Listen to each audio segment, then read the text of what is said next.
Jimmy Garcia. How are you, man? I'm doing pretty good, man. Good. I'm I'm doing glad really to have good. you on. Been Yeah, looking thank you forward to this. for having me. Absolutely.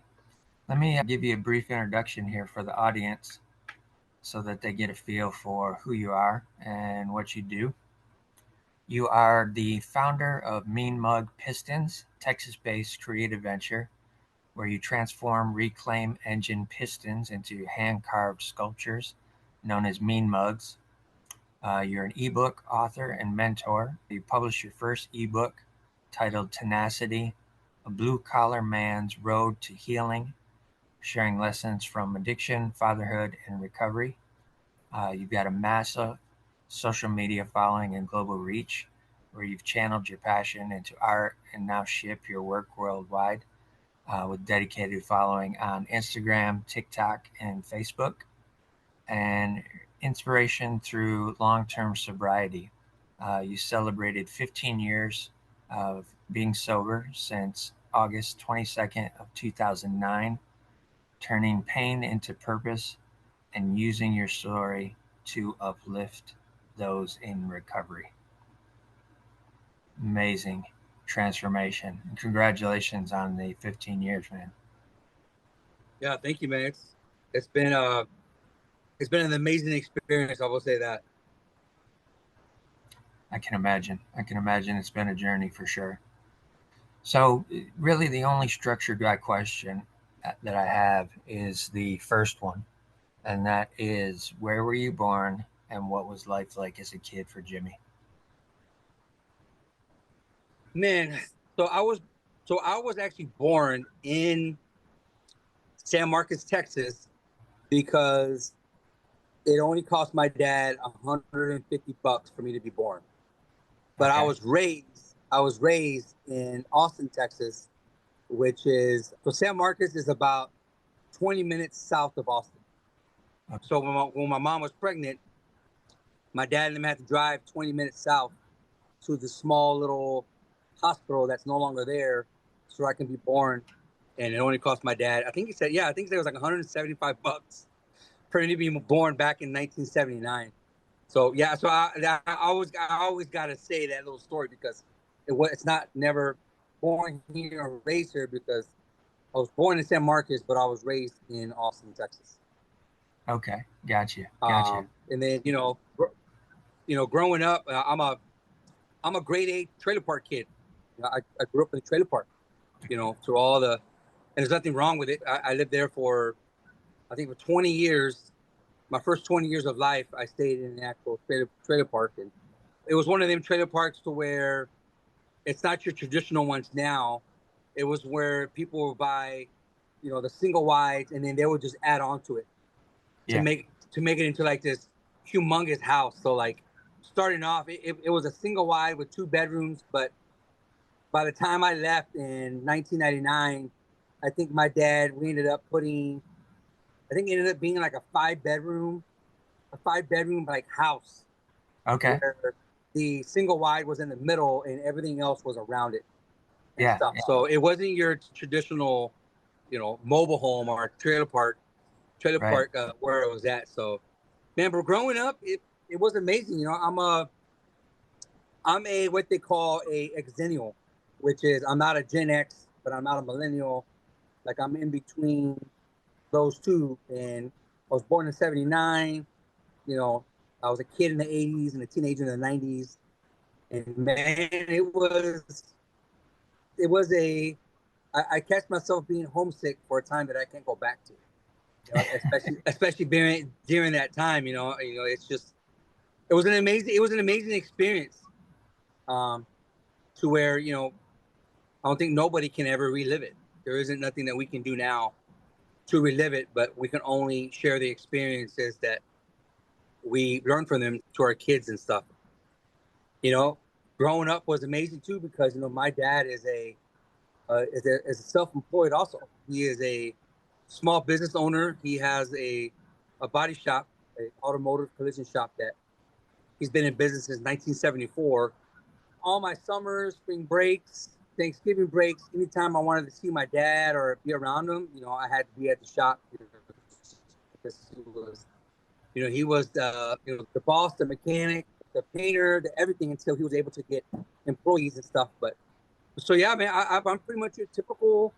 My dad was also an old school hippie, so Okay. he grew up in the whole like beginning of Hell's Angels, Harley Davidsons, and my dad. I remember growing up around Harleys all my early life. Like my dad's friends would come over on their bikes and going to the shops.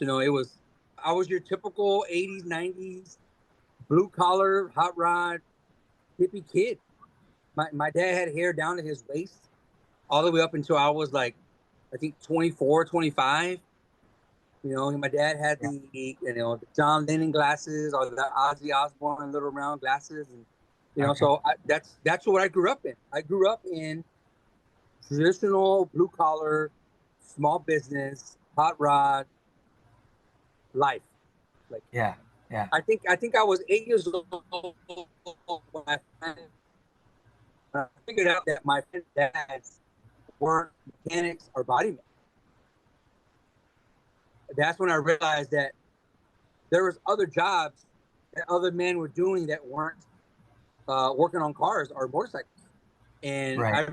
I remember it being like it was yesterday growing up, and I went to a friend's house, and then we're eating dinner, and I asked one of his dad what he did for a living, and he was a superintendent for a school, and Okay. it kind of like threw me back. I was like, a superintendent? Like I didn't know what that was, and he kind of explained to it, and I was like, so you don't work on cars? He was like, no. It was like that. I don't do that for a living. So I was like 8, 9 years old when I was like, I guess there's other jobs other than blue collar guys. Yeah. No, I can relate. My dad was a mechanic up until I was 15, and worked in gas stations the entire time. And then at 15, he ended up having to have lung surgery because of all the brake dust and all that type of stuff, asbestos. And he smoked as well. Ended up having to have lung surgery, cracked his lungs open, rib cage open rather, and operated. And then 9 months later, the other lung did the exact same thing, and had to have surgery on that. So he had two back-to-back lung surgeries, and at that point he had to switch uh, kind of jobs. And Yeah, fortunately, he knew one of the local Napa owners, so he went to work for them doing parts delivery, and it was kind of an easy transition just because of ordering all the parts for all those years, and then yeah, now just delivering him. It was an easy scenario of him being able to go in and know exactly what the product was and just deliver it to everybody else around the area that had a shop or gas station or any of that type of stuff. So I grew up similarly around the automotive component of things. What was school like for you in elementary school? Were you one of the kids that was pretty engaged, or were you one of those creative kids that was kind of quiet, off to the corner, didn't want to draw a lot of attention? no, man, I was the life of the group. Like Okay. I was the kid that was always involved because I just always wanted to be involved and stuff. And it wasn't until years later, when I mean years later, it wasn't until my youngest son was um, being diagnosed for ADHD that I found out that I was ADHD. And Yeah. when I finally figured that out, my whole prior life started making sense to me of why I was and why I acted a certain way and stuff. But in school, I went to I went to private school all my life Okay. because so my dad and my mom were old hippies. It was crazy because they we're Native Americans.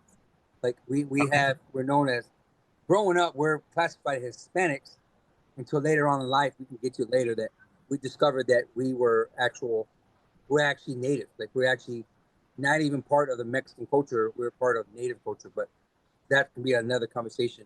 So Which growing tribe? up, actually I'm in the process of trying to figure it out, but it's looking Okay. like we're the part of the Lipion Apaches. Okay, gotcha. So growing up, we grew up in the Hispanic culture and stuff, which was like really Catholics and real Catholicism. But my it's a crazy story. I'm glad we got time. But it goes with my childhood. Yeah, go ahead. So my parents were excommunicated from the Catholic Church. Okay. So my mom was the one that got saved, or accepted Jesus Christ in her heart first, and then my dad came in later, decided to do the same thing. But so growing up, we grew up in a radical Pentecostal household. Like Okay. we're the ones that you can find on YouTube, where the people and ladies running up and down the aisles, where the whole church is completely going nuts dancing, the whole tambourines, the speaking in tongues, people. That was Yep. us. That's Yep. what I grew up in. For I think we attended that church for about 16, almost 20 years. Okay. Yeah, about 20 years. I was about 16. My parents were there 20 years. I was there 16 years because of how I was born. Yeah. So when it was time for me to go to school, my parents were already saved and in the church, and they didn't want me to go to public school because of whatever their public school beliefs in or whatever. So I went to Yeah. private school. So I went to private school all my life except for third grade. Third grade was Okay. the one and only time that my mom, I still don't know why today she put me in public school, but I went to public school in third grade. But yeah, man, growing up, I was in private school all my life. I will say that I was one that I couldn't sit still. And then in the school that we were in, it was like a self-paced kind of school, to where Yep. we had our own desk, and we had dividers that separate us from other students. So Yeah. it'd be like me sitting here, and then I had a divider that was about from the wall. It was about 3 feet from the wall back. So Yeah. there was I say about a foot and a half where I wasn't allowed to. If I would sit back in my chair, I couldn't see the other person next to me. So Right. it was like small cubicles, like in mobile homes, like in a trailer home. That was our school. It was a Yeah. small little private school that was run also by the church. Like it was a church. There was a church during like the day, or a church at night, and a private school during the day. And so it was one of them where all like the church members can send their kids to the school. So in other words, it was one of them churches that kept everybody together. Yep. It's in other words, it's in other words, it was a cult. I would say that. Okay. If you want me to put it in a term that everybody will understand, it was a Yeah. cult, which means everybody stayed with each other, went to the same church, went to the same school. We all celebrated birthdays together. We would go out to eat together, all that stuff. And the only other time that we would do other things, if our parents would put us in like recreational sports. Okay. And my mom was probably one of the only ones, I would say, that kept me involved in they would call it the secular world, Okay. which Got it. was, there was the Christian world and there was a secular world, and anything outside of the church was considered secular. And Right. so my mom made sure that I still had involvement of secular world, so that way when I got older, I was able to, I guess blend in with people. I guess I want to say. So Yeah. growing up was interesting. I would say that, like I said, it wasn't until at first I was 8 or 9 when I figured guys weren't blue collar guys, and then I think uh, I think like 12 when my mom actually started allowing me to go to other churches and seeing what other churches involved and stuff. So I can thank my mom for that, because I guess she figured out who I was and figured that I just couldn't be in one group. that she Yeah. knew I needed to be around. I was a people person. Like I will say that I'm one of them guys that I can go into a room of 100 strangers and I'll come out with 99 friends. Like Right. still For sure. today, I'm like that. Like it's just how I am. It's how I was. So it was interesting, growing up in a really secular, really radical Christian home, and then having to be able to be involved in secular world stuff was pretty interesting. Was the But I was gonna say, was the education component? Did you have to study in little booklets? yes, Okay. And did you have to complete nine of yes, we those did. to complete a grade, or 12 rather? Yeah, it was. Yeah, it was part of the ACE program. This is crazy. This is crazy. I went to the exact same kind of school. That's where they had the little where they had Ace, Pudge, and Bartholomew, all the little characters. Yeah, Yes. that's me. Grade A ACE program booklets. Yeah, it Yeah. was it was that. It was, of course we had to memorize. We had a scripture each month we had to memorize. We had chapel every morning, Yep. Yep. all that stuff. That was us, man. Yeah. I went to the same type of school. I went to public school up until third grade, and then from fourth grade on, I went to an ACE school.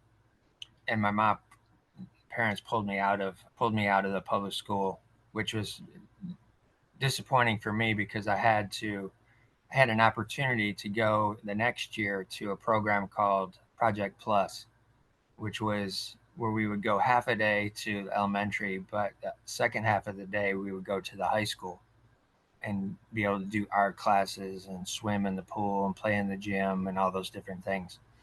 Yeah. So when I had to go to the private school, it was a bit of a shock for me because I had to leave all of the friends that I knew and all that kind of stuff. And our family was Baptist, so probably similar into the terms of the Pentecostal components of things. We Yeah. just they didn't do all of the extra music stuff within that. And I had my mom's father was a Southern Baptist minister, so Oh, okay. my entire family is all from East Tennessee. Oh, okay. Y'all Baptist. Yeah, yeah. So my parents came up here just because my dad being a mechanic, it was just easier to get work up here in Metro Detroit because of the auto industry. Yeah. So that's the reason that they came up here. But it's wild that our stories starting off are so similar in a way. When you went to public school for that third grade year, was it a bit of a shock to you compared to what you were experiencing at the private school, or was did it feel like a little bit more freedom? Man, it actually, you know what? Me, by you asking me that question, I felt I belong somewhere. Like it was Yeah, the first time I actually felt like accepted. Like but I felt like I belonged somewhere. It's like I felt like that. Like in other words, I felt that was my tribe. Just because there were so many of boys like me. Like yeah, there was other kids that were like had this, they were like me, like had the same. I don't know how to put it. Not the same problems, but there was more of us that I got along with yeah, compared to when I was in the public school. I was the only one that liked me. There wasn't another kid like me that far as like what I like, my interests and my love for artwork and doodling and all that other stuff. Like I was the only one. So I at an early age I knew I was different, and so I yeah. just accepted it. Like that was just me. Until when I went to third grade and I went there and I was like, I guess you could say a kid in the candy store. I was like, man, I love this. It feels great. I felt freedom, this, that, whatever. But my parents were so stuck on the religious part of the church, what they believed. They don't believe this now that they've changed. But at the time, they felt that public schools were corrupting young kids' mind with their teaching and stuff. Yeah. And so, being in third grade, 5 or 8, 9 years old, I had no decision. I had to just go wherever my parents told me to go For and sure. stuff. And so, but I think for me, it wasn't that bad because even though I was still going to the public school in third grade, we were still attending the church. So I was still involved with my friends from the church and the elementary school. That there was never really a separation other than school. Yeah, for sure. Because I can say like I never went to like any birthday parties. Like I never really got to do anything with my friends in public school.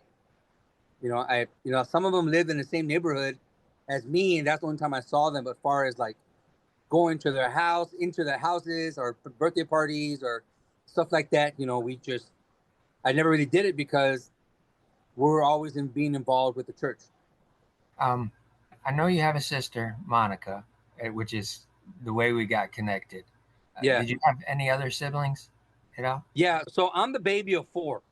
Okay. So I have an older sister named Maria, then I got a brother named Johnny, and then there's Monica, and then there's me. Okay. Gotcha.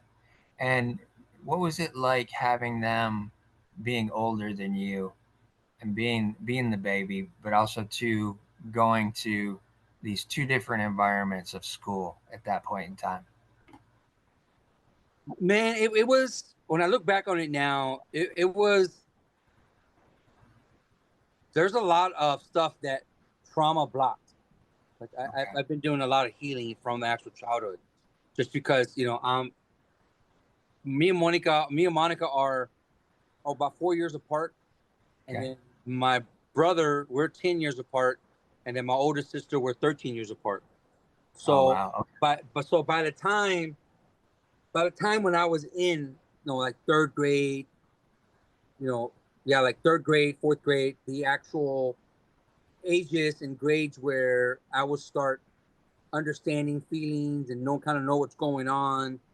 Um, uh, there was a lot of family issues that were going on in our family's life that I know my mom did her best for me not to be around it. Okay. It was, so I can say I didn't really have my older brother sister there. Like they weren't Gotcha. really involved. They weren't really involved in my life as most big brothers and sisters would. Because Yeah. when I was 8 years old, my brother got married in '88, and so he wasn't really mentally or physically available because it was between him and his wife. Yeah. And then my older sister was already out and about doing her own thing.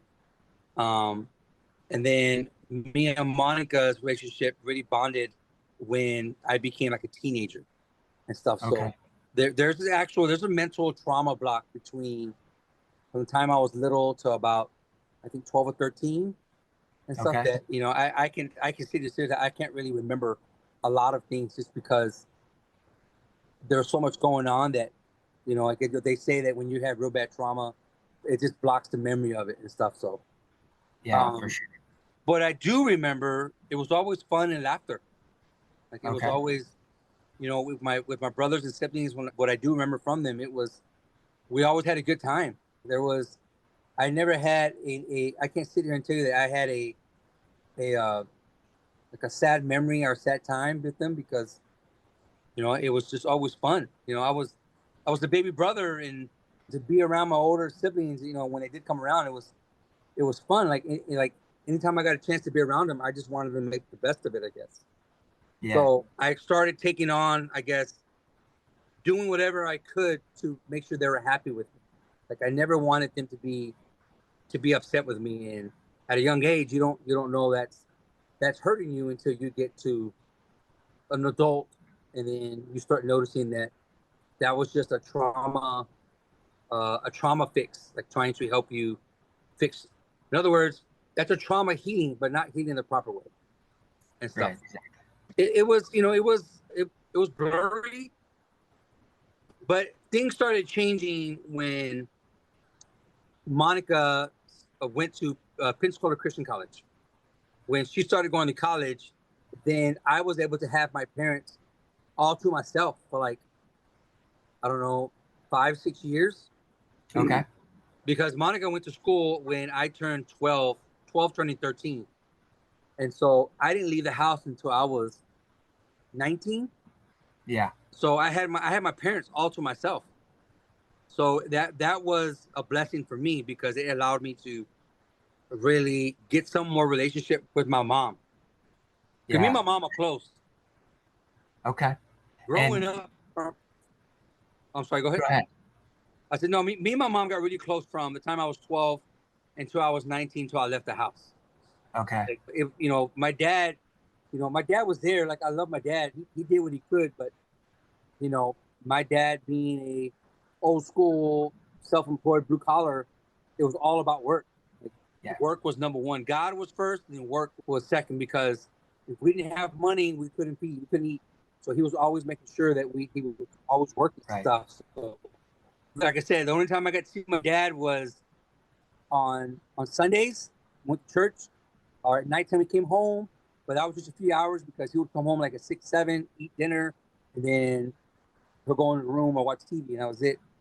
Or when we would go on vacations, but even then that was rare because my dad never went because he had to come back to the shop and work. Yeah. Yeah. I grew up with a dad that was a nonstop hustler. He still is. My dad's 75 years old, still does 10-hour days. Wow. That's wild. Yeah. My dad, he worked for Napa for 32 years. And when he stopped working, it was just because of his lungs were getting bad again. And at the time that he quit working, he was 82. So Oh he wow. had worked well past the retirement age. Yeah. How about your grandparents? Were your grandparents around when you were a kid? No, my I only had grandmothers. Both of my grandpas, my mom's dad died when my mom was, I think she said 16 or 17. Yeah. So my parents got married in 1966, and then they had my sister, I think, in 68. So he died. I think he died in 68 or 69 is when he died. And then, of course, I wasn't born until 79. And then my dad's dad died when he was 5 years old. Okay. My dad was born in 1949, so he died like in 50, 51, 50, 51, 52, like 53, 52. Yeah. So I never got to know my grandpas. Um, Okay. my grandmothers, they were there, but they were there. I will put it that way. Gotcha. We only saw them come holidays or when. So my mom's mom, I only saw her when my mom would go visit her or on holidays, because we were all the brothers and sisters will go visit. Um, and my mom's one of 12. Oh wow. Okay. Well, yeah, well, was one of 12. There's only 4 left out of the Yeah. 12. Yeah. So so holidays was awesome because we got to hang out with all our cousins and uncles, and then that was when I really saw my grandma. But I never had a personal relationship with my grandma. Like I don't I can't say that I knew her. Got it. I just knew that she was my grandma, and when I did get to see her at the time, I loved her because she did show me love when I did come around, but there was never a personal relationship with my mom's mom. Now my dad's mom, I got a somewhat of a good relationship when my dad decided to move her into his shop and make part of his shop into a 2-bedroom apartment. Okay. Uh, it got to the point to where I think there was some between my dad and his brothers, they got to a point to where my grandma needed to be in a house or somebody needed to watch her, because she Yeah. just got to the point to where she just couldn't be alone.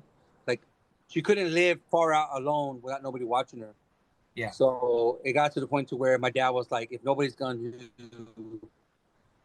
we're not going to agree on all pitching in for an apartment, I'll just build her one by my shop. So that way I'm with her every day. So my dad did that. My dad did it, and then my grandma. I think my grandma lived with my dad. I think for like 20 years at the Okay. shop. So he built a little two bedroom apartment in his shop, and so like I said, every time I went to my dad's shop was a lot.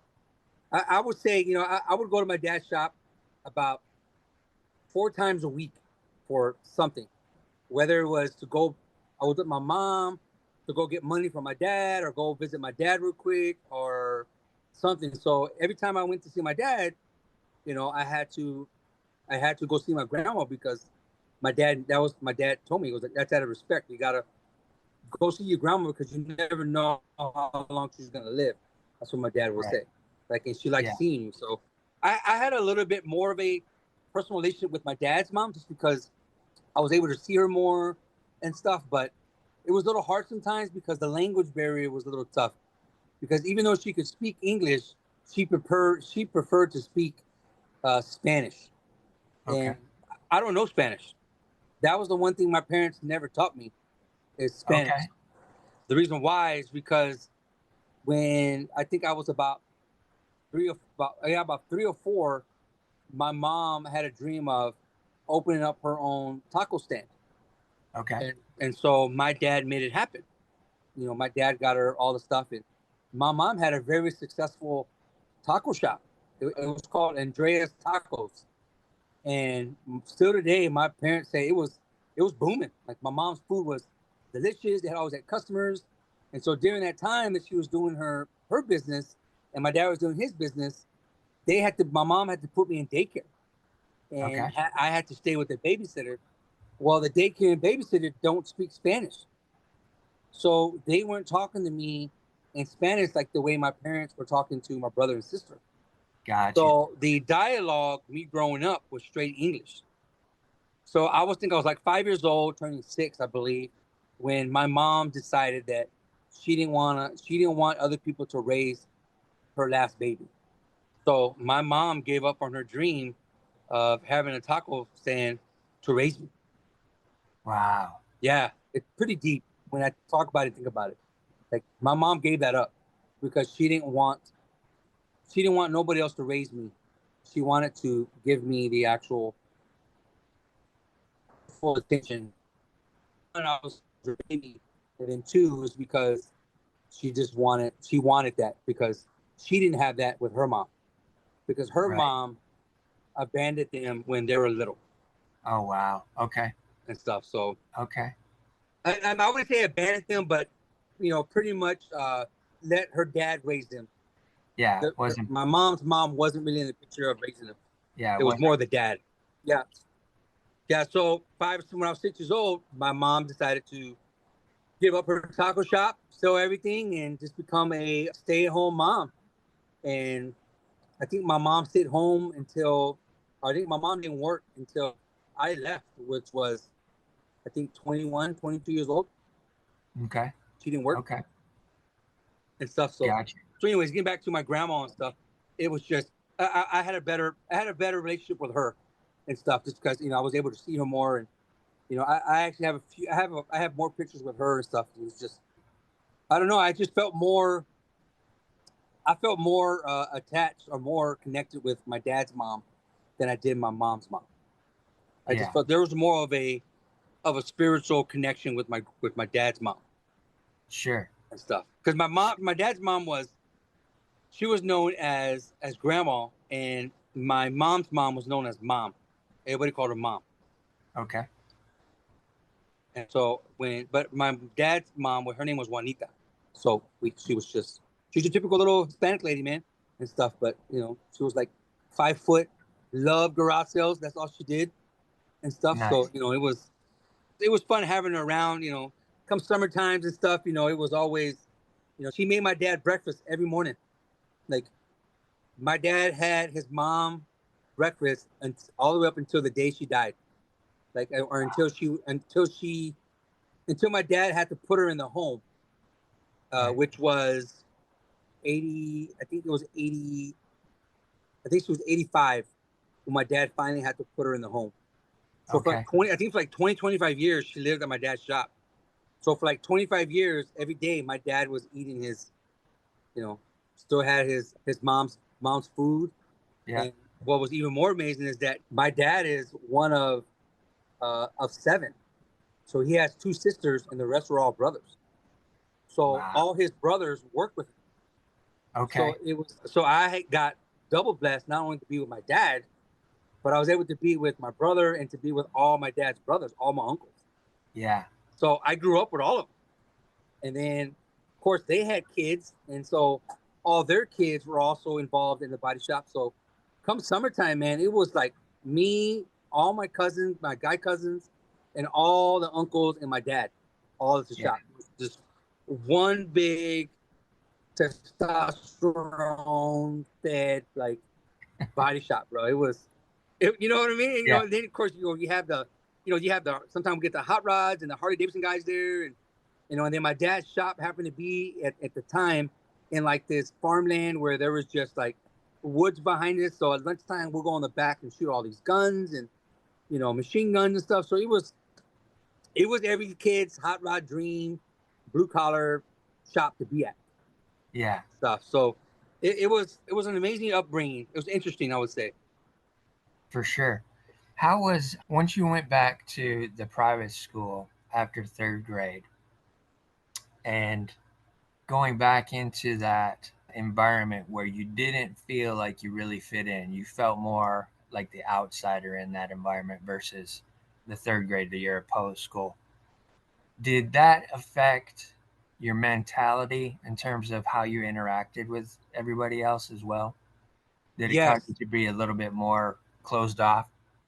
I would say yes because now when I went to public school and then when I went back into that private school, it began. When I look back now, I can tell you this now because I've done a lot of healing and figured out what was going on.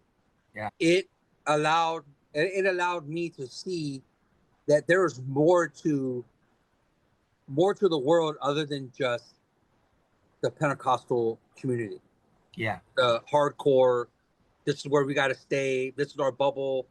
If it's not within the church or the Pentecostal community, it's worldly. It's not of the Christ world, and it allowed me to see that there are other people out there, like there are other kids out there that were like me, or their parents did go to church or whatever. But it allowed me to see that it allowed the thought of there's more to there's more to this church than what they're saying. Yeah. Which started that there's more to God than what they're saying. Like, as far as there's more to Him, other than just Yes. this one little cycle, one little ball. That's it. And at in third grade, going in the fourth grade and into back to private school, that was when my mind was really open. It started to open. Like that's when I started asking questions. I Okay. started asking my parents questions. Why is it like this? Why do we got to keep going here?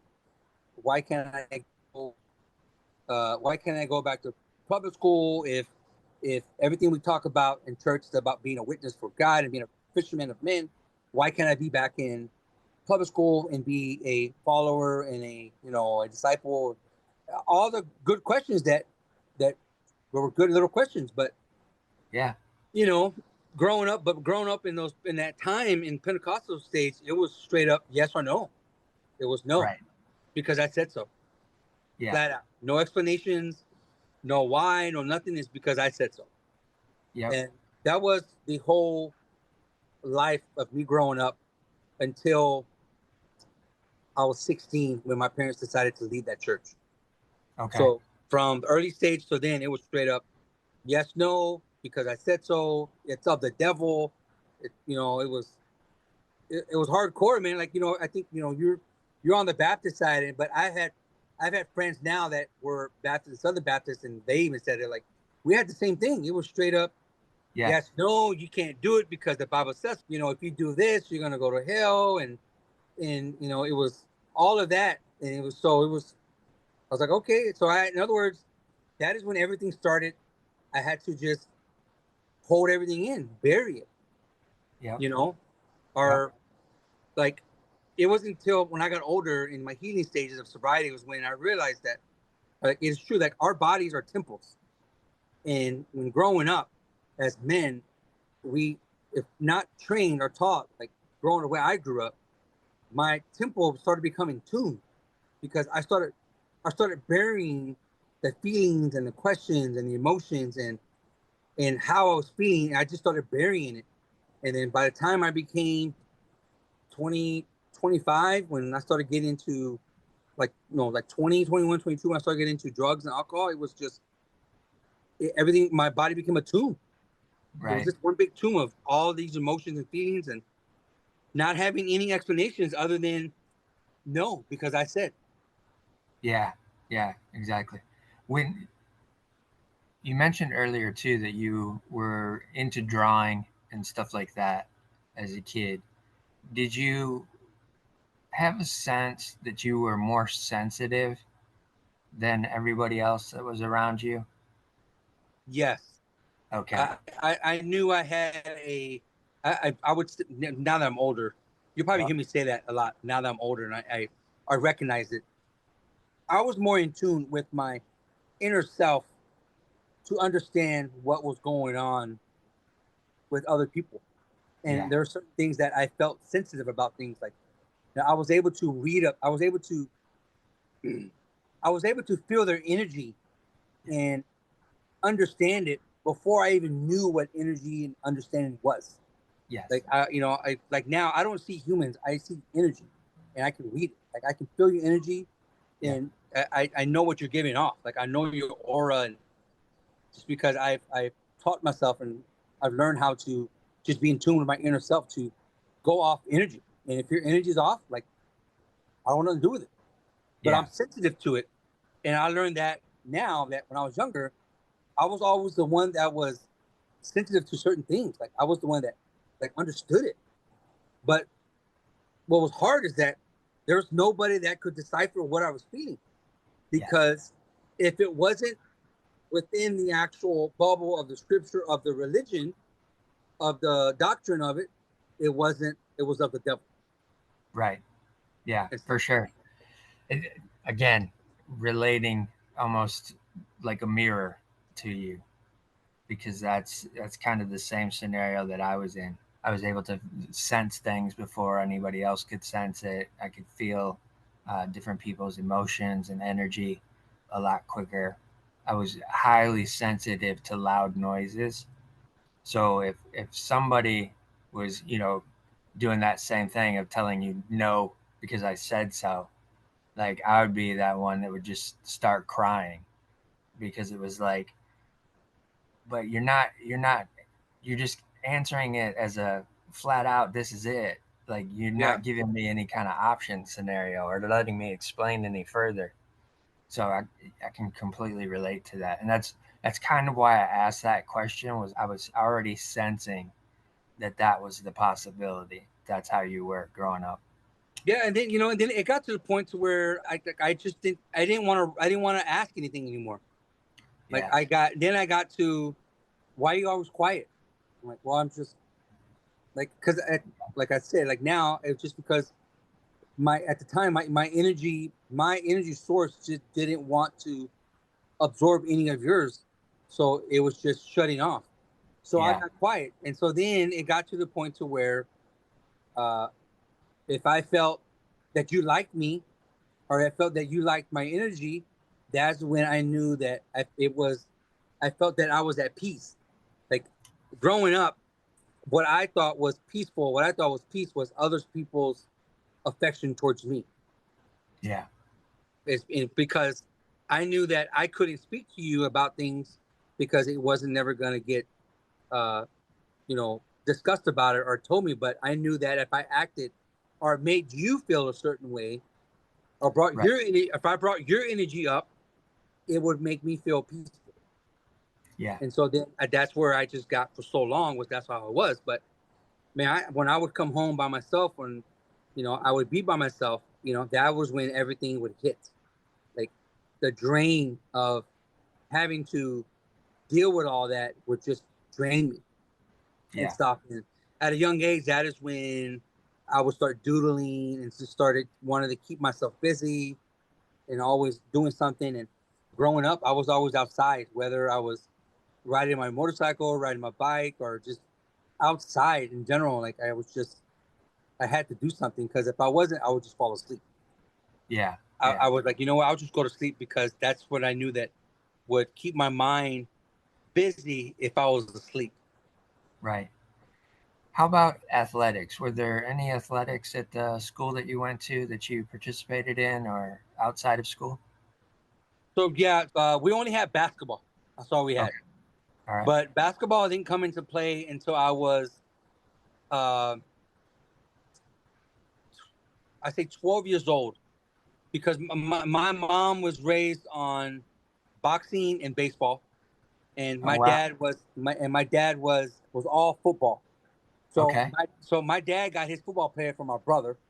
My brother played football, and then my mom told my dad that I don't want him doing boxing because I don't want him to be like end up like my uncles and how their face looked and all that stuff. So Yeah. my mom wanted the baseball player. So I played baseball from the time I was like 4 years old until I was 12, because back then the recreational leagues only went up to 13 years old in fall ball, and Yeah. then it went into select ball, because there Yeah. wasn't any baseball during junior high, and then from junior high you went into high school.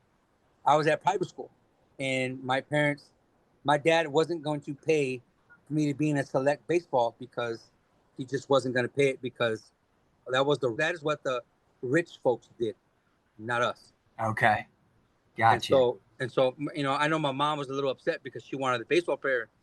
And Rich, I was good, bro. I ain't gonna lie, I'm not saying because I was saying it, but I was good at 12 years old. Like I already had like the local high school coaches scouting me because they were wanting me to know what the junior high I was going to, wanted to know if I was going to go to high school because they saw me in the rec leagues and whatever. And Yep. my parents didn't want to put me in public school, and so my baseball career ended and when I was 12, and then that is when I just got more involved in basketball because Right. Right. our private school had it, and that was the only sport they had. So I was like, well, you know what? I'll just put all my love and whatever into basketball, and I got good.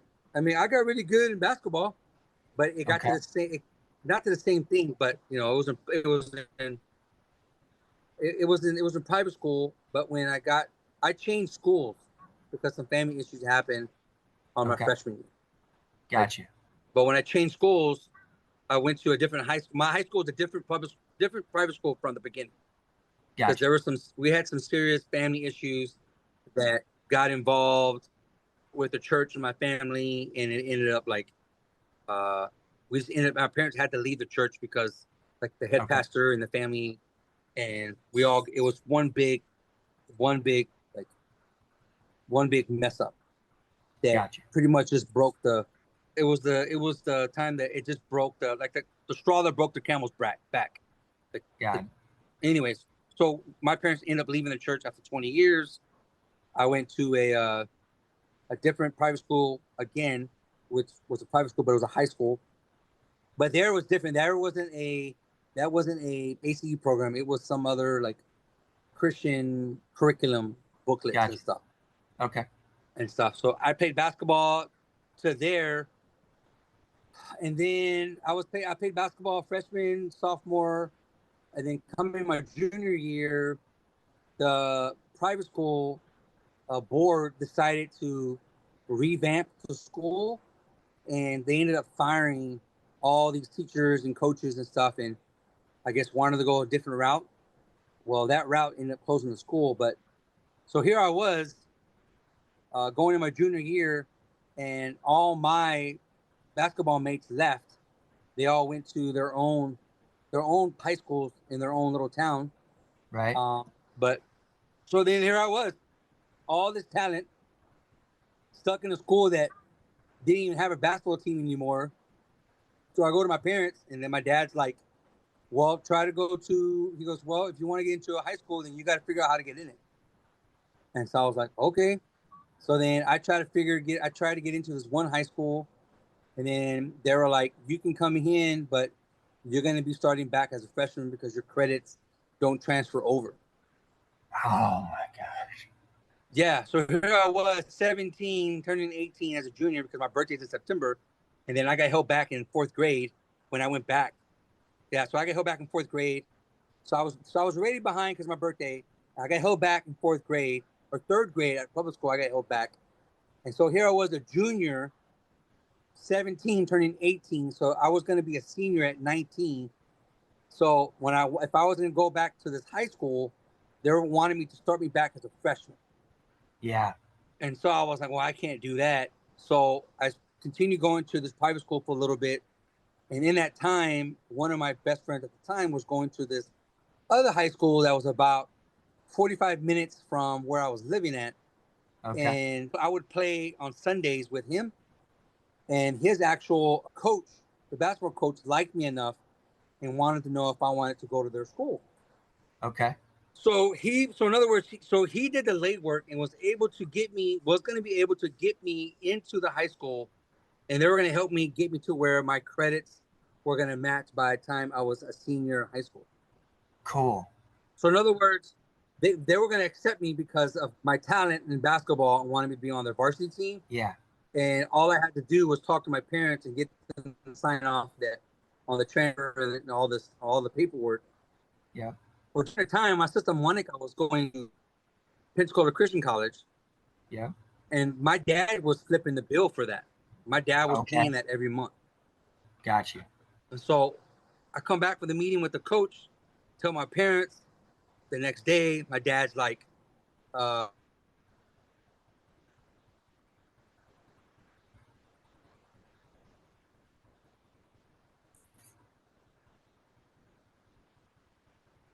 Clipped out, Jimmy.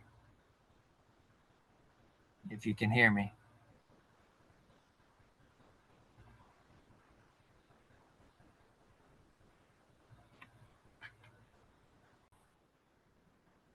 All right, go ahead. sorry. Getting back to the story, I come back, I tell my dad what they're offering and stuff. He pretty much just tells me he can't afford it because he has to pay for my sister's college. So I either have to just continue going to the high school or, just continue going to the high school. So I was like, there goes my basketball career. That ended that because there's no other options for me to do it. So sports, that was one of my main sports that I got into, was that when I was younger and stuff. Right. But, in between the basketball and that, I still love doing art. Like my type of art was like the old hot rod cartoon magazines. I don't know if you with them. Yep. Oh yeah. Yeah. So that's what I grew up on, and that's what my style that I loved doing was wanting to draw stuff like that,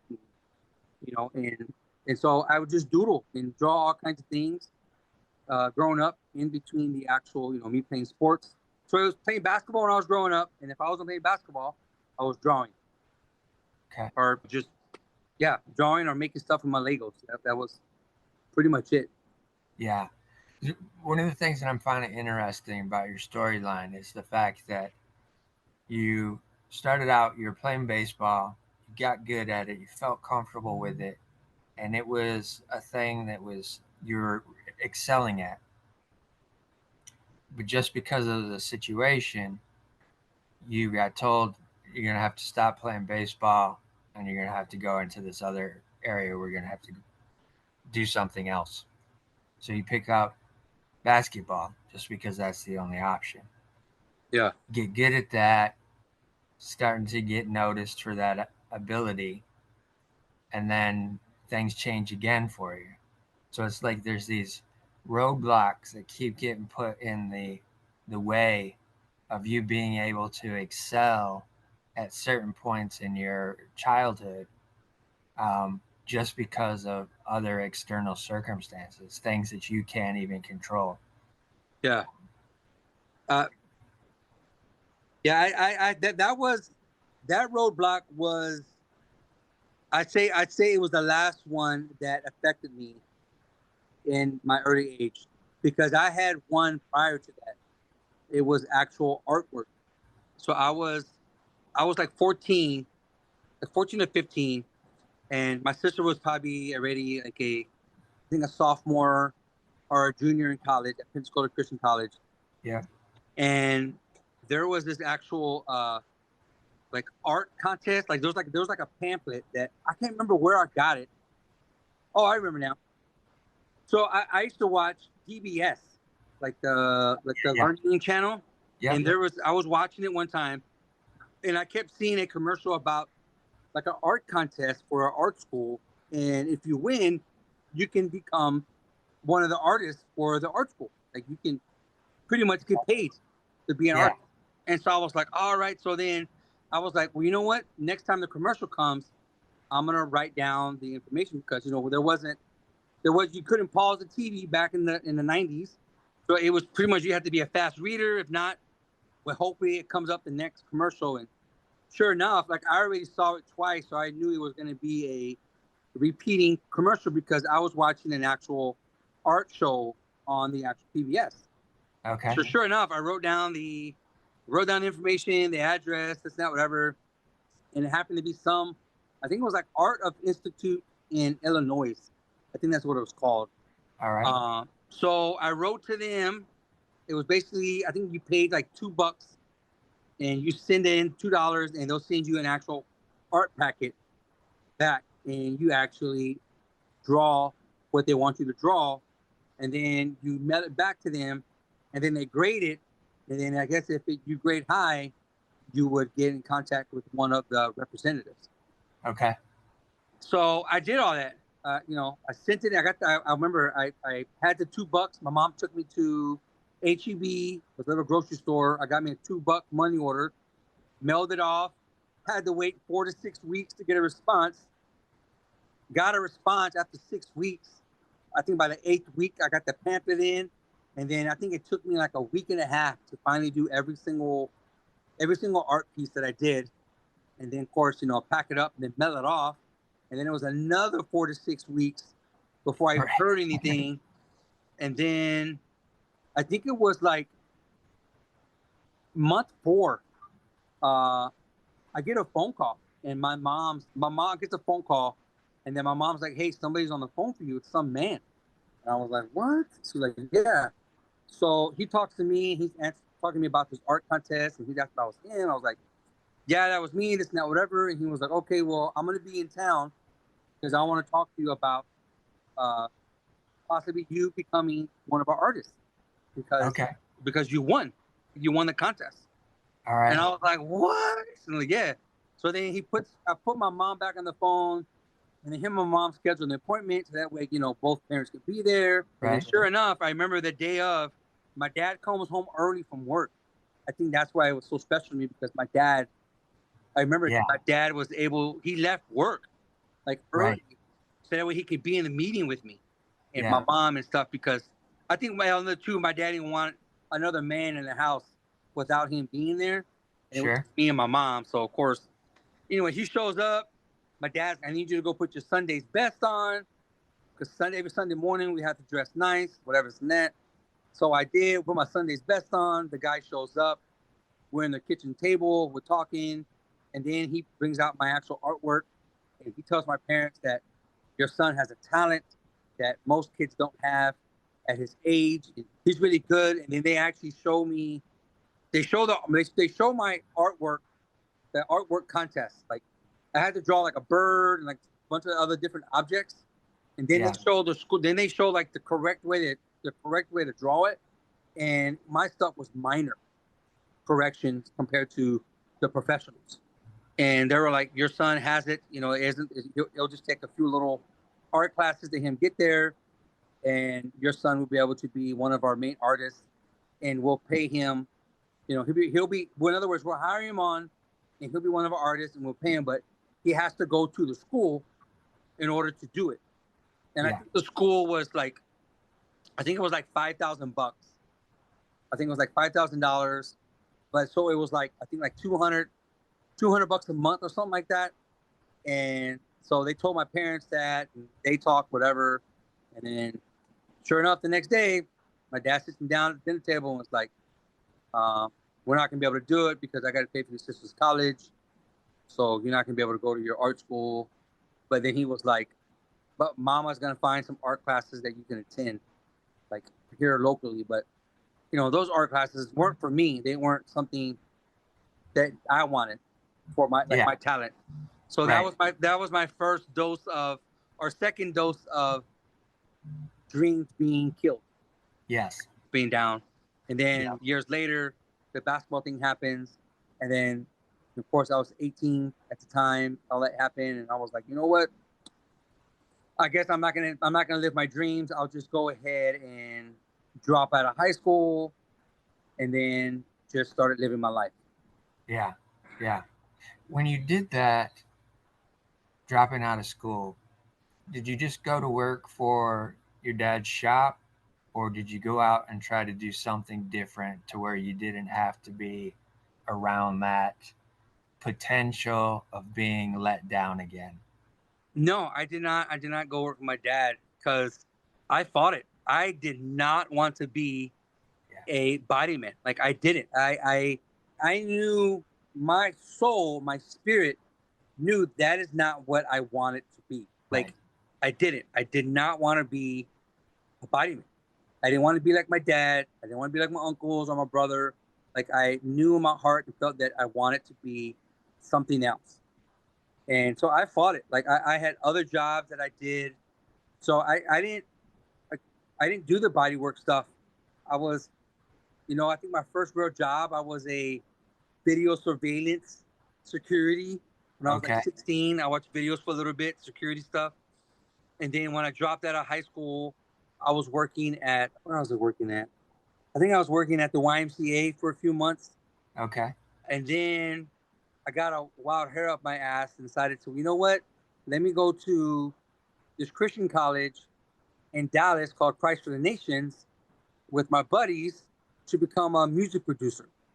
And Okay. so while I'm there, I can come back home and get my GED so that way I can do both. Yeah. So I tried that, figured out that school wasn't for me. I was hustling.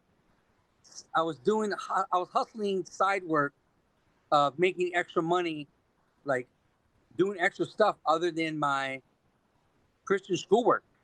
Yeah. Like I figured out that these people that come to this Christian school are not, they're not street smart. And so I could get them. And so Yeah. that's what I did. I was hustling little things here and there.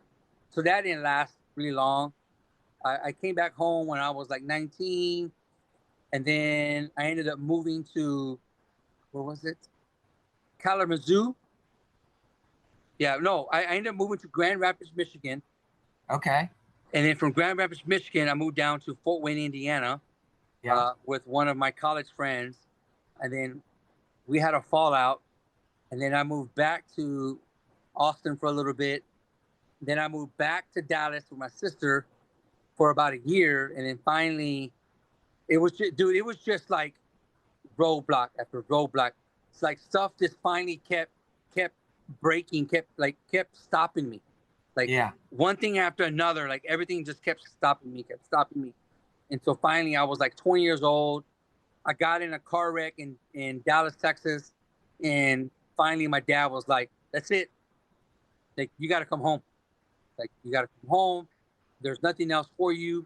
You have to start, you have to start living for your life as a man. He was like, Okay. you gotta come home and get a job, whether it's me or with somebody else.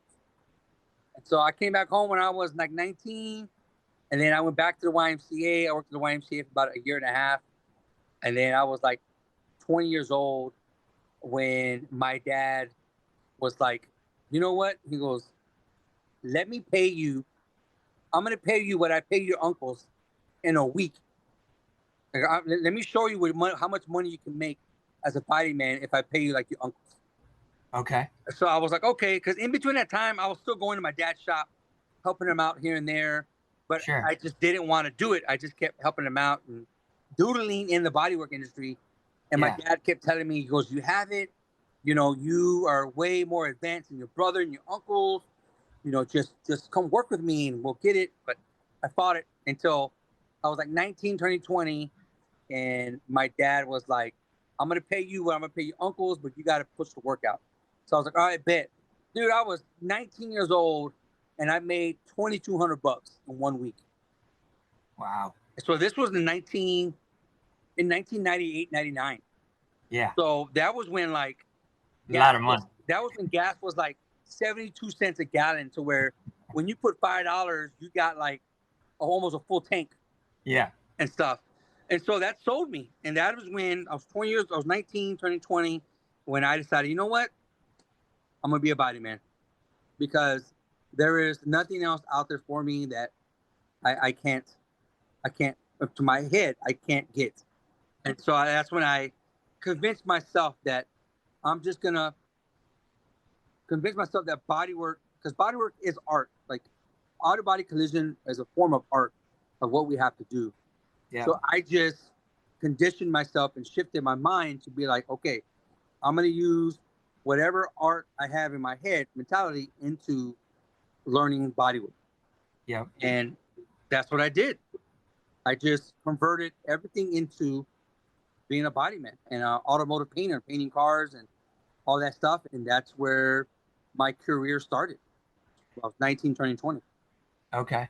Did you get into doing custom paint, or were you just doing the touch-up finishing paint? No, when I got into it, I wanted to be a custom painter.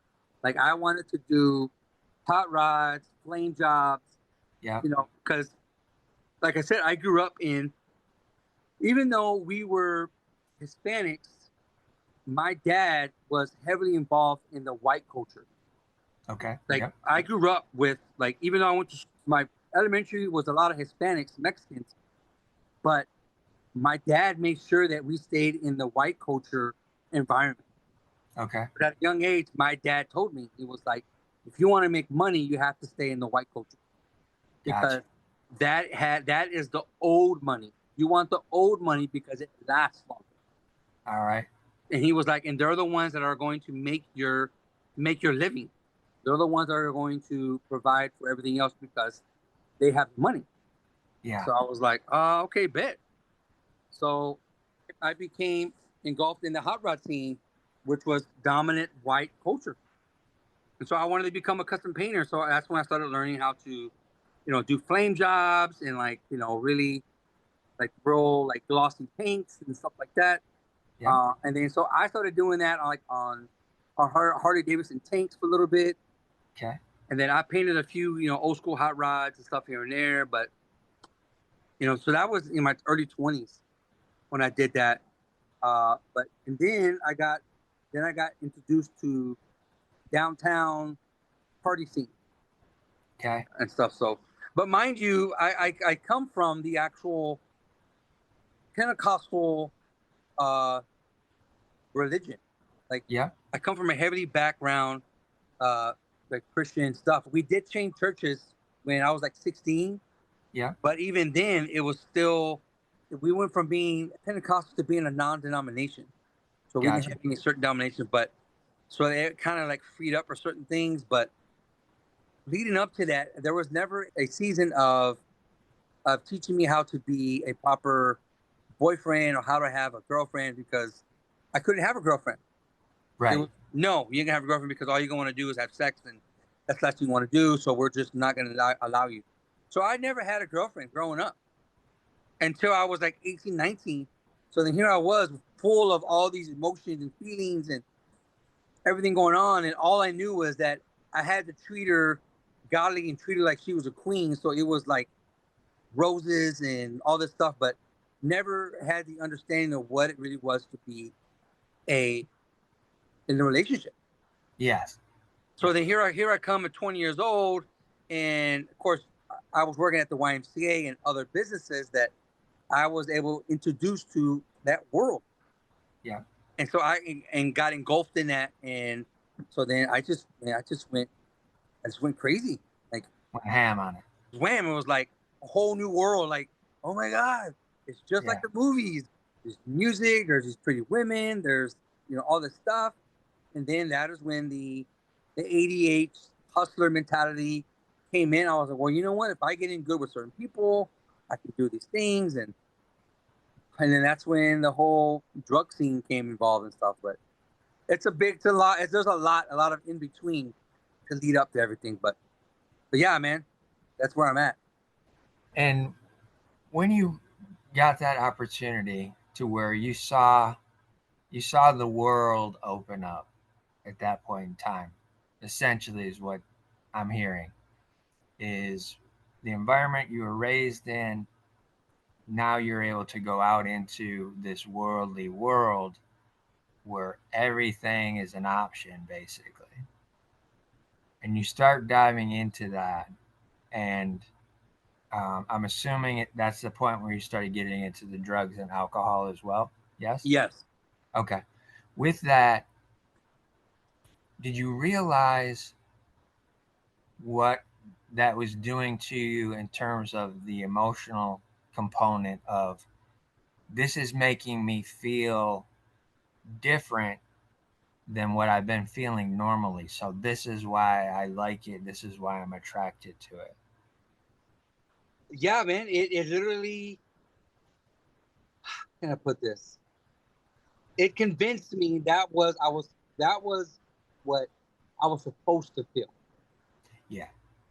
Like that was I was supposed to feel. I was supposed to feel alive. I was supposed to feel these emotions. I was supposed to feel what, all that was. Like the female friends that liked me and all this stuff. And because to me it made them feel like they were really seeing me. Yeah. Like it made me feel like I felt when I was in third grade in public school. Yeah. Like they made me feel like I was like, oh, okay, they're liking me for who I truly am. Like Yeah. I can be myself. And of course, when you're in that environment, there's other people that are like you, and it's just like it felt great. Like it felt great. Like I was truly feeling like I belonged. I was becoming somebody. People were actually knowing who I was. And then it was just of course I was raised in the town that I grew up in, so I was able to use all of my people I grew up with. And when I got in the 20s, it got to the point to where we all somehow ended up meeting again when we were in our 20s, and then it was just like one big party. Yeah. Yeah. Once you started doing the extracurricular stuff, did that change your perception of how you were doing your artwork as well? A little bit, because at the time I wasn't doing any actual like drawing. I was Okay. just more engulfed in the actual like Automotive work. side?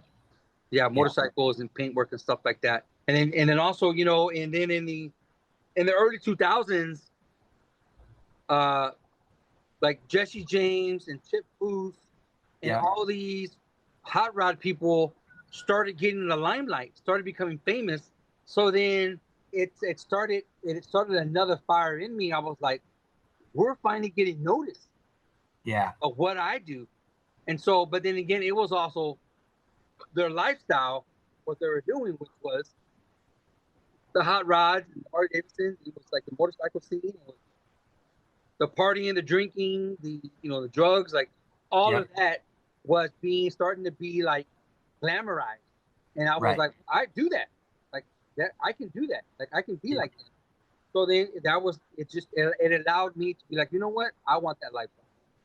And so I just try to engulf myself more into that scene. So I can, at the time I thought I was gonna be somebody. I thought I was gonna be the next person to be on, Monster Garage or on Discovery Channel, Yeah. because I was working at my dad's shop, so I had all the ingredients to become it, but I was missing the main ingredient, which was me being sober enough to do it. I was more concentrated on the actual pleasure of it instead of the Yeah. actual working of it. Once you start getting fully engulfed into that lifestyle, what is your parents' reaction at that point in time? and how did that affect you? They weren't involved. Like it got to. I can say that once. I'll back up a little bit. So when I was 20, 21, I had a season where in my life where I was like, what do I want to do with my life? Okay. Like I had like a first little spiritual awakening of like what I wanted to do with my life. All right. So there was a time where I was like, you know what, I don't think I want to do this downtown scene no more. I don't want to do it. So I started involving myself more into church, into actual groups that were like my age, like the 20-year-olds, 25-year-olds. Started Okay. doing like the single meetings at churches, and Yeah. got more involved at the actual church that my parents were going to. From I was 16, I was still involved a little bit. So when I was 21, I was like, you know what, I think I want to change my life. So I went to the season of wanting to change my life to go for God more and be a more of a Christian, and really try to be that young 21-year-old Christian for younger people and stuff. So I tried doing that. I was doing it, and then that's when the actual conscience and the little devil and the angel on the shoulders start speaking to you, and then it was like, well, you still can't go down there and be who you want to be. You just got to be a different person, but you can still be involved. So I was like, all right, cool. So it just got to the point to where I was literally riding the fence the Yeah. whole time, just riding, Yeah. riding it. Still telling myself, as long as I go to church and I'm still involved and these kind of things, I'll be okay. But then again, I can still do it all over here because I'm making pretty good money, and I'm using the downtown money to pay my tithes in the church. So it was. Yeah. So Yeah. I convinced myself to be like, okay, I can do both. Yeah. As long as I keep the rhythm of doing both, I'll be all right. Yeah. But it was like I was 21 years old. I remember the night. I just come home from dropping my friend off, and I just was sitting in my truck, and I was like, I can't do this, because at the time I ended up moving back home with my parents, and uh, and I remember I was sitting in my truck, and my mom, she's one of them parents that she just couldn't sleep until I came home, Okay. and so I saw her in the window reading her Bible, like at 5 a.m, and I was barely coming home, and I saw her sitting in the window, and I just waited for her to, like, I guess, go back, and so yeah, it was about an hour. She didn't leave her little spot. It was like 6 a.m. She finally went back in, and it was 6 a.m, like on a Saturday, when I was like, you know what, I can't do this double life. I have to choose. And so Right. I chose to go the other path, to give church up. I Okay. want nothing to do with the church scene. I wanted just to be engulfed in the downtown scene, and because in my head and the little person on my shoulder was like, you can become somebody known in this town. You just put more focus into it, and it's not whatever. So I was like, well, all right, bet. So I did it. I made the choice to go 100% into the downtown scene and trying to make a name for myself. And during that time, man, I didn't see my parents. Like the only time I would see my parents was maybe like on my mom would have a once a month dinner Okay. with the siblings, or they'll have a birthday at my mom's house, so we would go over there and eat. But other than that, I didn't see him and stuff. And every Sunday, or sometimes my dad would tell me, he goes, if you come to church, I'll take you to lunch. So there were certain Sundays that I knew I didn't have money to eat until the following like few days. So I Yeah. would go to church and see my parents, and we'll go out to eat. But other than that, man, I didn't see my parents. I wasn't involved with them at all from 21, I say, until I was 29 years old, when Okay. I finally got clean and sober Got you. and stuff. When that shift took place as well, did that relationship with your sister, because Monica, because she was the one that you were closest to, Did that shift with her as well, that relationship? Yes, because in 2003, Monica moved to California. Okay. And so when she moved to California, that's when she was just pretty much starting to do her thing. Yeah. And so from like '03 to like,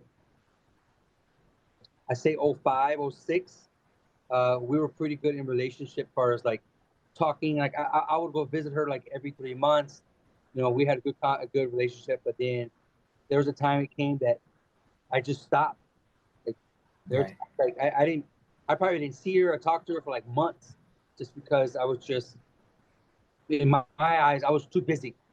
I was too Right. busy to do any of that. So I just stayed in my lane and didn't really didn't really involve myself with my family, other than my older sister. That is when I moved in with her, and at the time I thought we were building a great relationship, but we were both just as screwed up as together as we were separated, because Okay, got you. we're both in the same boat as far as peddling in the wrong things and living wrong and all this extra stuff. Okay. What was the lowest point that you got to where you finally realized I can't keep going down this road anymore? It was I was 29 years old, and it was August 2009. Because I got clean in August 22nd, 2009, and it was the week prior to that. I was at my lowest. At the time, my girlfriend, or my wife now, left. She took the kids, went to live with her mom. Uh, she took them. She took her dog. I kept my dog, and at the time, I was actually now staying in the apartment that my grandma lived in. She was ready to deceased. So I was staying in her apartment, and it was literally just paycheck to paycheck. Uh, at my lowest point, I was probably spending about $300 a week on cocaine, and at the time, still trying to pay my employees to do their job. It just got to the point where it was like robbing Peter to pay Paul, Right. and sometimes Paul's cousin to pay Paul, and it was.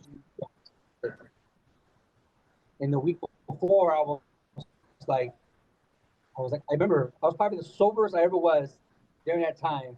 And I remember telling myself, like, I can't do this. If I continue, if I'm still like this in my 30s, which was the following year, or which was a month from now, I Yeah. knew I was never going to stop. Right. I never was. I was at my lowest. Like, I never saw my kids. My wife was like, I ain't moving back in until you get clean. And I was like, well, I ain't going to stop until you move back in. So it was just two opposite magnets hitting each other, and we just kept repelling each other. It was never going to end. I was at my lowest point. I was like, I can't do this. And that was the week before. And that night of August 21st, August 20th, 21st is when I had my last binge of cocaine. Okay. And man, I think I went through, in a 48-hour period, I did an 8 ball of cocaine, which was a lot. It was a lot. Yeah. It was a lot of cocaine. And that was that night. Leading up to that, that whole thought of me wanting to stop kept fading away, because the demon of addiction kept hindering it, kept blocking that thought. Every time that thought would come up, it was crazy because the way how you brought this up, it was crazy because every time I would think of that, wanting to stop that week up to my sobriety, every time I wanted to stop, in my eyes, something good would happen to where it allowed me to get more money to buy more coke, but also have more money to pay for other things. Yeah. So it was like the demon of addiction was blessing to stay on his side, so that way I can keep doing what I was doing. Yeah. Up until I got to the point where I was laying on the floor and I knew I was going to die. And I was like, I can't do this no more. I was like, I'm at my lowest point. I was like, God, I remember seeing you when I was a kid, and I need to see you now. And if you are who you say you are, I need you to completely take the desire away from me, because you're the only one. Like, I tried doing AA prior to do that, and AA meetings just weren't mine. NA meetings weren't for me. I just couldn't do it. And you did it, man. I woke up the next day. I had a little me that weekend. Monday morning, my dad showed up at the morning and prayed. Haven't touched it ever since. Nice. Nice. Once you made that change, how did that affect your creative abilities? Did you see a noticeable difference in being able to tap into something creatively that you weren't able to where you were doing drugs and alcohol? Yes, I noticed it. I probably noticed it 90 days. Okay. I actually have, actually have a picture of my 90 day of being sober. There's a picture of me and my dad, and it was 3 months of me being sober. And I remember that because after that, I remember my mind being like truly sober. Like, there wasn't, like, my mind and my body was clean. Like, I knew there wasn't anything left in me as far as like chemicals and stuff. Yeah. And I literally felt like a little door of creativity open, because I remember I ended up getting a job after that, like after the 90 days, and it was a 60 it was a 68 Dodge Charger that this guy brought in, and he allowed me to do full creativity on it. He just wanted to keep the original color, and so I was able to really be mentally available for the repair, like to be there. Like, I was there to create this car to come back. There wasn't any substance to where I'm like, oh, okay, I'm gonna do more coke so that way I can get this car out or whatever and stuff. But yeah, it truly is true what they say. Being sober minded allows you to be more creative. It allows you to tap in to certain creativities that you couldn't before because you were being hindered by poison. Yeah. For And stuff. sure. Yeah, I can imagine. I can imagine. When did you see the opportunity to start doing the creative stuff with the Pistons, creating the Mean Mugs brand? That didn't come along until years, man. So I got clean and sober in '09. I left my dad's shop in 2011. Okay. My family, my wife came back. So I got clean in '09. Um, my wife moved back in with me in September of '09. And then we got married in November 21st. And then I stayed at my dad's shop the first 2 years because I knew I needed to be, I knew I needed to be secluded from everybody. I had to do a complete cutoff separation from anything and everybody that was part of, who was a part of me that was from the old life. Yeah. For 2 years, man, I secluded myself from everybody. I just was living at my shop, waking up, going to work, going to church, doing whatever I can to self-healing myself, which was I just engulfed myself in meditation, with prayer and stuff. I did that, and then it got to the point to where my family was getting bigger, and work was getting a little slower. And then I was like, okay, do I put more time into my self-employment, or do I go ahead and cut the cord and go out there into the production line and see what I'm really made of and get more of a consistent earnings? Yeah. So I sat down with my dad and stuff, whatever. And, I was like, well, okay, well, I made a decision to leave. So I left my dad in 2012 or 2011 when I left him. And so I went into an actual, it's called production body shop. So there's mom and pop shops, and then there's production body shops. So like your Caliber Collisions, your Crash Champions, like the Walmarts and like all the main big body shops. Those are like the production body shops for like high volume kind of people. So when I got into it, I was like, well, you know what? I'm just gonna now invoke my whole self to this into this career now. So I did that, and then it got to the point to where that was hurting me because I was working too much, and my work became my addiction, new addiction. I thought I just needed to work to try to make up for whatever I was missing. Yeah. So there was a few years that I missed with my kids when I was younger, and then it wasn't until I think 2015 is when I got involved in doing powerlifting. Okay. Because I come from a family of bad heart conditions and heart attacks and high blood pressure and all this stuff. And then I had a really good buddy of mine that was an actual auto body technician, but he was also a bodybuilder. I mean, he was a bodybuilder and a powerlifter, and he kind of like inspired me to get into it. So then I shifted my addiction to powerlifting because I realized powerlifting was a amazing delayed gratification. So in other Right. words, the more work I put into it, the more results I was going to get out of it. Yep. Just like the more work I put into being sober, I was going to get back the actual staying sober. So I shifted whatever I was using in my work, like the urges of me working, I just put my urges into powerlifting. Okay. And so I just, I did my work, and then by lunchtime, I handled my urges and my feelings and my emotions in powerlifting. And then I did that up until 2020 when COVID hit, and then that was the birth of Mean Mug Pistons. Because when COVID hit, everything shut down. Yeah. All the gyms, there was no work coming in. The only people that had to go to work were the actual essential workers, which was me.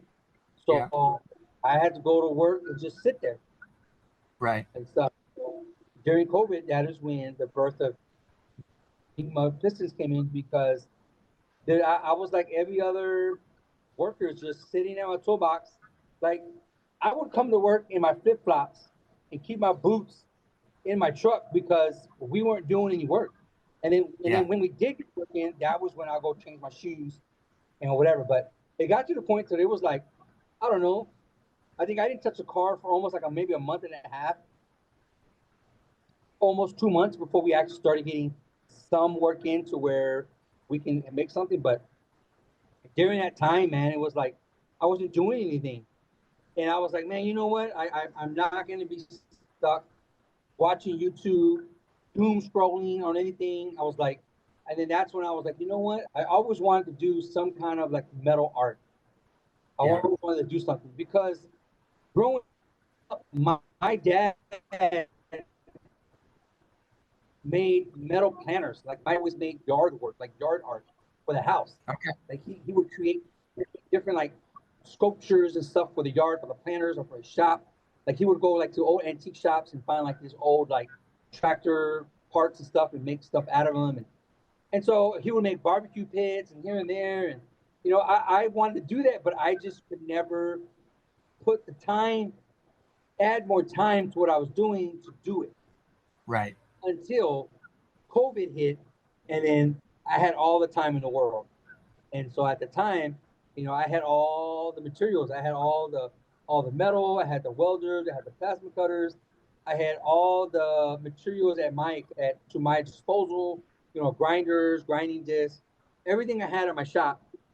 Yep. So I started making tiki heads out of Okay. pipes first, like stuff like this. Yeah. Cool. Then Yep. this was the very first artwork piece that I made during COVID. And in this is when I was like, okay, I think I'm building something. I can do this. Because at the Yeah. time, nobody knew how long we were going to be out of work.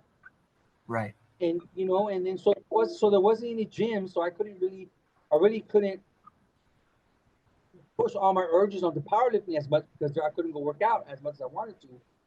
So Right. then, and then I would use my work as to help me out. And then work stopped.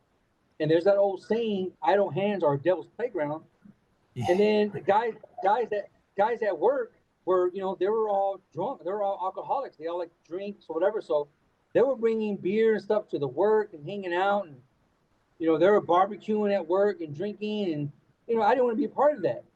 Slowly but surely, I started making some little metal art pieces. And then in between that, I started building my home garage so I could start doing powerlifting again. And then it got to the point to where I started making the Mean Mug Pistons because I got tired of making the tiki heads and I wanted to challenge myself for something else. And then I discovered this one guy on Instagram that makes them also, but he does a different style. I reached out to him. He gave me the bare minimum of what he used, which was totally fine because it Yep. was new. It was new to everybody. Nobody knew what it was, what was going Sure. on. I wouldn't say it was new, but it was new as far as in social media. Yes.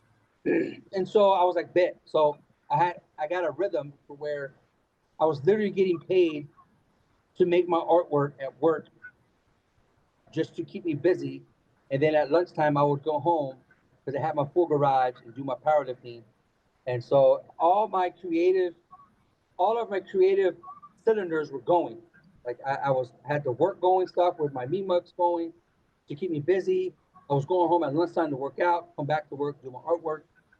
And then it got to the my wife was like, why don't you post it on your social media, like your personal one, just to post it because you didn't know somebody might want to buy it. And I was like, Yeah. ain't nobody gonna buy this. It's not whatever. It's nowhere. It's not artwork for me to sell. It's just for me to keep me busy. It's not whatever. And she was like, well, you never know. And so sure enough, man, I posted it. And who was my first one? I think one of my cousins was my first customer. I Okay. posted it. He paid for it, and I think I was selling them for like $120. Man, I was like $120. I was like, that's crazy. Somebody's gonna pay that for my artwork, and then that was just the birth and the igniter, the spark for me to stay in it and get better. So every day I was just trying new things out, trying different things, getting better. And then I sold one, then I made another few, then I sold another one. And then I think it was like my eighth one that I was making. I had a custom order. My first custom order where somebody was like, can you do this with this? And it's not whatever. And I was like, I can. Then I made it, loved it. And then it was just like one sold, two sold, three, 4, 5. And then I remember my 21st one that I sold was to a real buddy and fifth one on Monday. Nice. When you got into that mold of doing that thing creatively, and at this time you're sober as well, did spirituality or faith come back into the picture for you different than it was growing up? Yes, it did. That was a huge benefactor in me doing this. The reason why is because um, when I got clean and sober, I had a recovery doctor, and I had to keep going when I actually got it was like a year and clean and sober. Little did I know that that dog, my spiritual brother,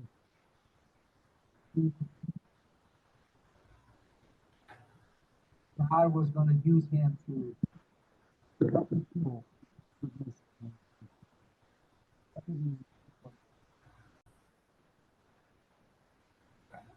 Okay. So, I had a recovery pity, and God used him to help me spiritually first to heal properly, help me heal. So bleeding. So when I started the Mean Mug Pistons, little did I know that after I was started my Mean Mug Pistons, my dog died of cancer. Okay. And it was a huge blow to me because I used him to help me when I came home from work after dealing with the world and everything mentally, emotions and stuff. Yeah. So when that happened, I was kind of like in distraught. Like I was like, what am I going to do? Like how am I going to handle all these my thoughts and my process, because he helped me deal with them. And then I think I went to about maybe 3 days of mourning pretty bad. And then, I went to, I went back to work. I went back to work, and I remember I was working, and then that's when God told me or showed me that I gave you another talent to help you with to help you heal with your problems. I gave you a spiritual talent to help you. Yeah. So use your talent that I am giving you to help you in your life. And so I was like, dude, I went home that night. I remember I cried like a little baby Yeah. because, at the time I was just really learning how to understand what being vulnerable was, and understanding that one of my greatest strength was being vulnerable and learning how to be vulnerable in my life. Yeah. And it was just like everything finally just like came together. Why I was vulnerable, why I was going through this, why I started this whole Mean Mug process, you know, everything just finally just merged together, and I was like, okay, now whatever, because I was doing my artwork at night after I came back from work. So Yeah. anytime I came in from after work or a day of work, I came in the garage, and then what I was feeling from the day, I put it all into my artwork. I put it all into the Mean Mug faces. So Yeah. that is why when you see my Mean Mug faces, they all have a similar look to them, but they all hold their own different emotions, because whatever emotions I was dealing with that day, I put them into faces. Yeah. So my Mean Mug faces are the emotions what I was feeling that day. Right. So then God showed me, and I accepted the fact that, that even if social media across the board shut down, I am still able to do my artwork, because my artwork is what helps me deal with my emotions. Yeah. So For to sure. answer your question, the spiritual of it was huge, and has a huge benefactor in what I do with my Mean Mugs. Yeah. And I think that's the message that all creatives need to be able to hear, is the fact that being creative in general, whether it's art, whether it's music, whether it's film, whether it's photography, like your sister, um, all of those things, being creative is the closest gifts that we've been given as humans to the original creator. We Yeah. we've been given the gift that is most like the creator himself.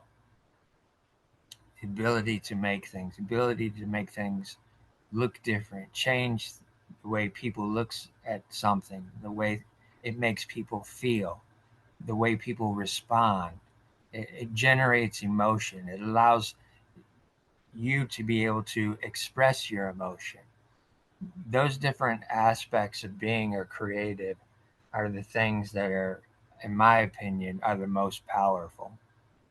And also too, that clarity that you got of the fact that You didn't have to rely on something outside of yourself to help you cope anymore.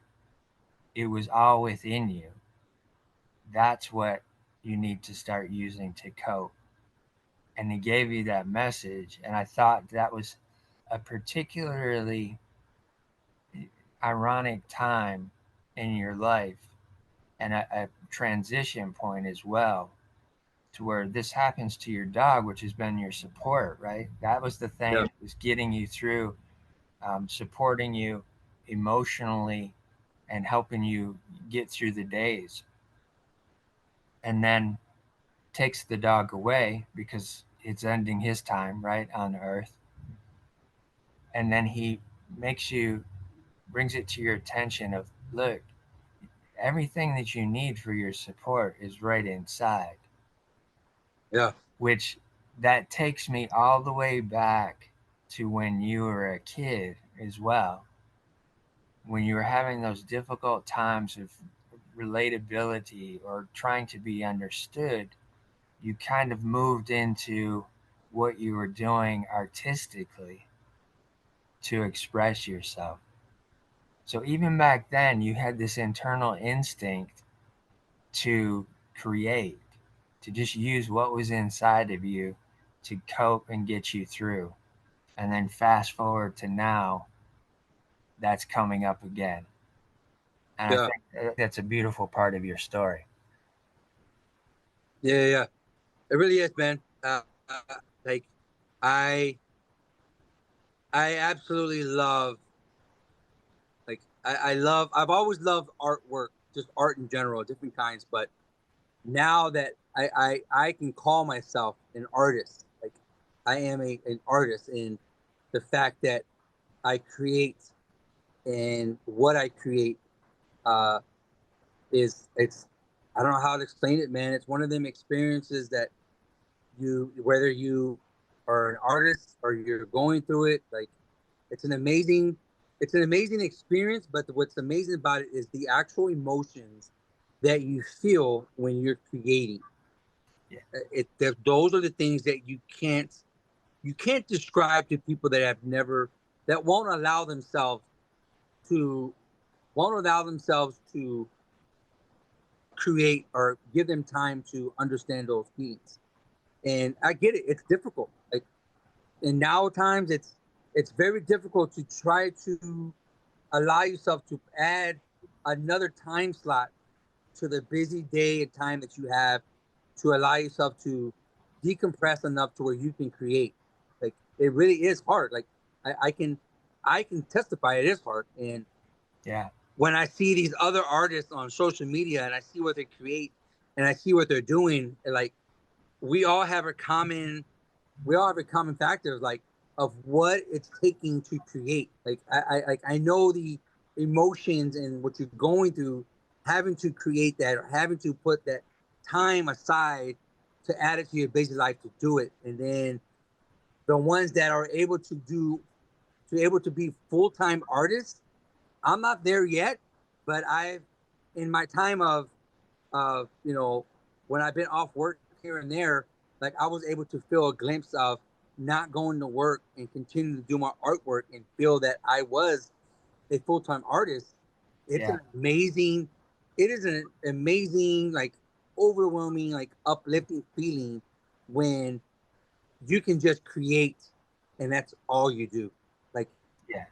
that is an amazing feeling. Like, I advocate for people in sobriety, try artwork, do anything possible what you can in any type of artwork, whether it's pottery, painting, sculpting, anything that involves to you to use your brain, use it. Because I can say my brain of the creativity is open full, and it allows me to be more acceptable of what else is out there for me to create.